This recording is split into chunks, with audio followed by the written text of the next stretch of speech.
It's all a show, everybody. You think things happen in real time. No, no, no, no. This world is scripted. Yup. It's all an act, all theater. Yup. Check it out. See. Okay. Now, this is Jared Kushner being interviewed on 60 Minutes alongside Steve Witkoff, Trump's Middle East envoy and longtime friend of Netanyahu. Well, part of the plan is the reconstruction, the building, rebuilding of Gaza.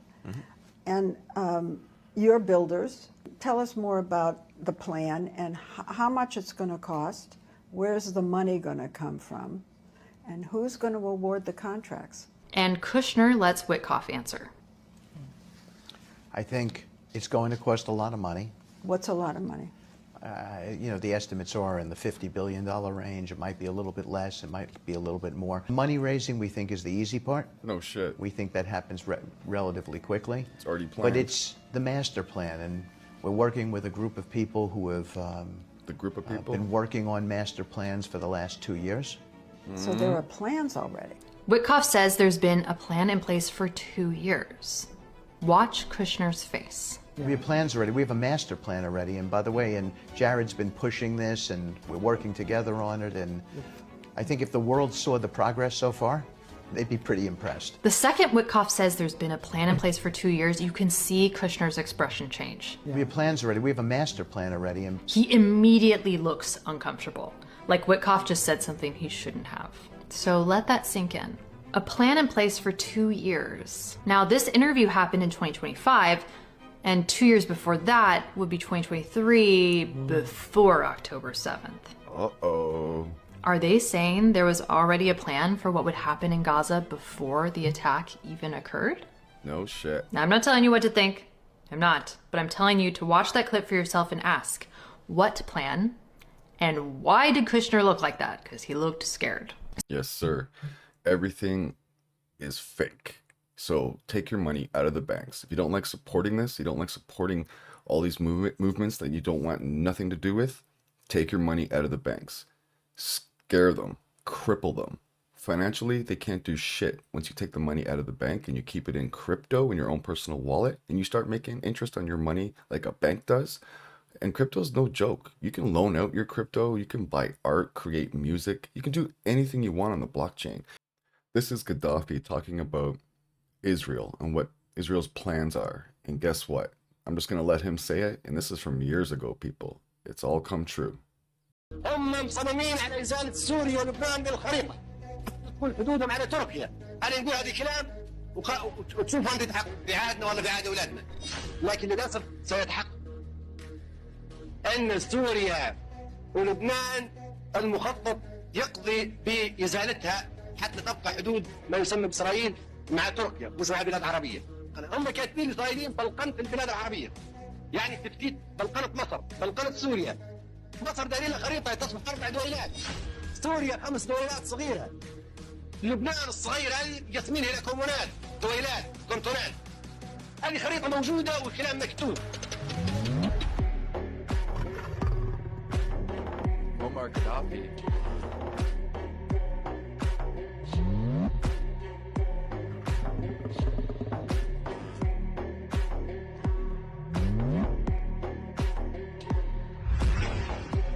We have some really disturbing new information out of Israel. The Israeli Prime Minister's spokesman just confirmed babies and toddlers were found with their heads decapitated.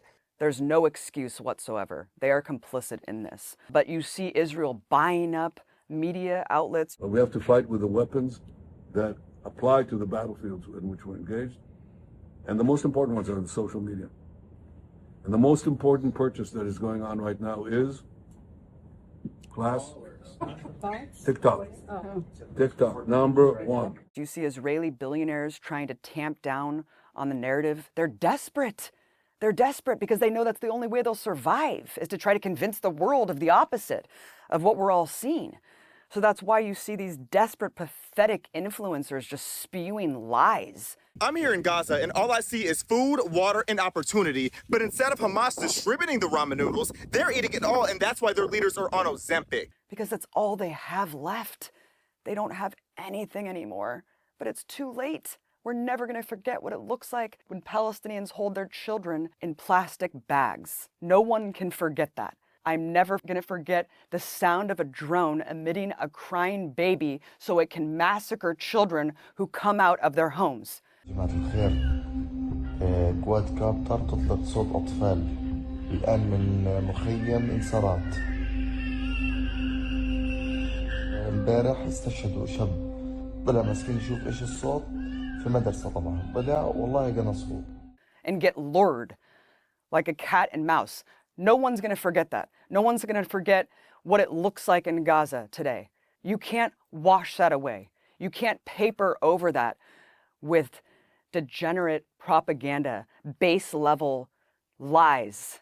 No one's going to paper over the unvarnished truth of what we've all witnessed for years now. Holy fuck, chat. This rabbi just exposed something huge.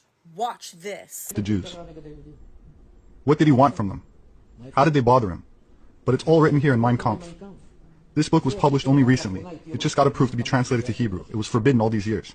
But there's an earlier translation. It was made by Yad Vashem. They were allowed to. Hitler claims in his book that the Jews are communists. They made the Russian Revolution. They killed their 30 million Russians, all the intelligent ones, in a cruel and horrific way. And that's their plan for the entire world. The next country in line is Germany. They founded the German communist and socialist parties, and it's true.